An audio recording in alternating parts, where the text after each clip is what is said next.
എല്ലാവർക്കും നമസ്കാരം. ചരിത്രത്തിലെ ഒരു നിമിഷം, മനുഷ്യരാശിയെ തന്നെ ഞെട്ടിച്ച ഒരു ദുരന്തം. ഒരു ആറ്റം ബോംബിന്റെ ശക്തിക്ക് ഒരു നഗരത്തെ തന്നെ മായ്ച്ചു കളയാൻ സാധിക്കുമെന്ന് ലോകം കണ്ട ദിവസം 1945 ഓഗസ്റ്റ് 6, ഓഗസ്റ്റ് 9 തീയതികൾ.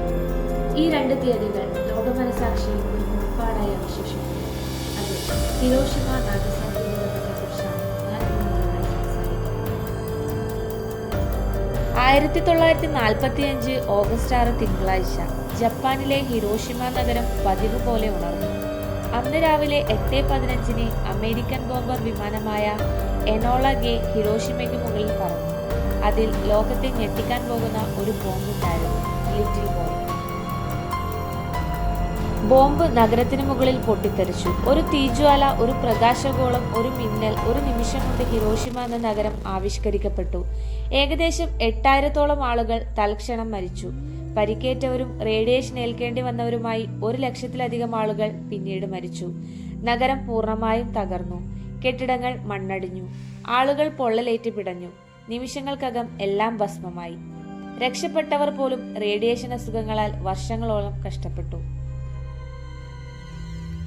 ഹിരോഷിമ പിന്നീട് ഉയർത്തെഴുന്നേറ്റു. പക്ഷേ ആ മുറിപ്പാടുകൾ മാഞ്ഞിട്ടില്ല. സഡോക്കോ സസാക്കി എന്ന പെൺകുട്ടിയുടെ കഥ ആ ദുരന്തത്തിന്റെ പ്രതീകമാണ്. റേഡിയേഷൻ അസുഖം ബാധിച്ച് മരിക്കുന്നതിന് മുമ്പ് 1000 കടലാസ് കൊക്കുകളെ ഉണ്ടാക്കി സമാധാനം ആഗ്രഹിച്ച ആ കുട്ടി. ഹിരോഷിമയിലെ ദുരന്തം നടന്ന് 3 ദിവസത്തിന് ശേഷം ഓഗസ്റ്റ് 9 അമേരിക്ക രണ്ടാമത്തെ ആറ്റം ബോംബ് പ്രയോഗിച്ചു. ഫാറ്റ്മാൻ എന്ന് പേരിട്ട ഈ ബോംബ് ജപ്പാനിലെ മറ്റൊരു പ്രധാന നഗരമായ നാഗസാക്കിയിലാണ് വീണത്. ലക്ഷ്യം ആദ്യം മറ്റൊരു നഗരമായിരുന്നെങ്കിലും കാലാവസ്ഥ മോശമായതിനെ തുടർന്ന് നാഗസാക്കിയിലേക്ക് തിരിച്ചു വിടുകയായിരുന്നു.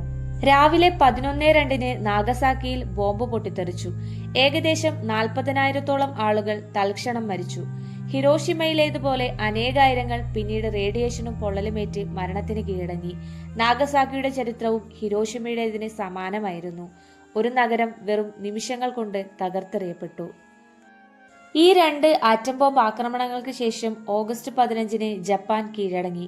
രണ്ടാം ലോക മഹായുദ്ധം അവസാനിച്ചു. എന്നാൽ ലോകം ഒരു പുതിയ ഭീകരതയെക്കുറിച്ച് മനസ്സിലാക്കി. ആണവായുധങ്ങൾ മനുഷ്യരാശിക്ക് എത്രത്തോളം വിനാശകരമാകുന്നുവെന്ന് ലോകം കണ്ടറിഞ്ഞു. ഈ ദുരന്തങ്ങൾ ലോകമെമ്പാടുമുള്ള ആണവായുധ വിരുദ്ധ പ്രസ്ഥാനങ്ങൾക്ക് ഊർജം പകർന്നു. ആണവായുധങ്ങൾ ഇല്ലാത്ത ഒരു ലോകത്തിനായി ഇന്നും ലക്ഷക്കണക്കിന് ആളുകൾ ശബ്ദമുയർത്തുന്നു.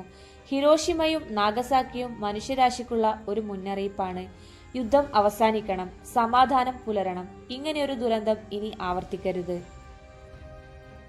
ഓരോ വർഷവും ഓഗസ്റ്റ് 6 ഓഗസ്റ്റ് 9 ലോകം ഈ ദുരന്തങ്ങളെ ഓർക്കുന്നു.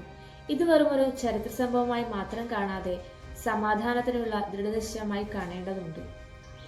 ഹിരോഷിമയും നാഗസാക്കിയും നമ്മെ ഓർമ്മിപ്പിക്കുന്നത് മനുഷ്യന്റെ ഏറ്റവും വലിയ കണ്ടുപിടുത്തങ്ങൾ ഏറ്റവും വലിയ വിനാശത്തിലേക്ക് കാരണമായേക്കാം എന്നതുകൂടിയാണ്.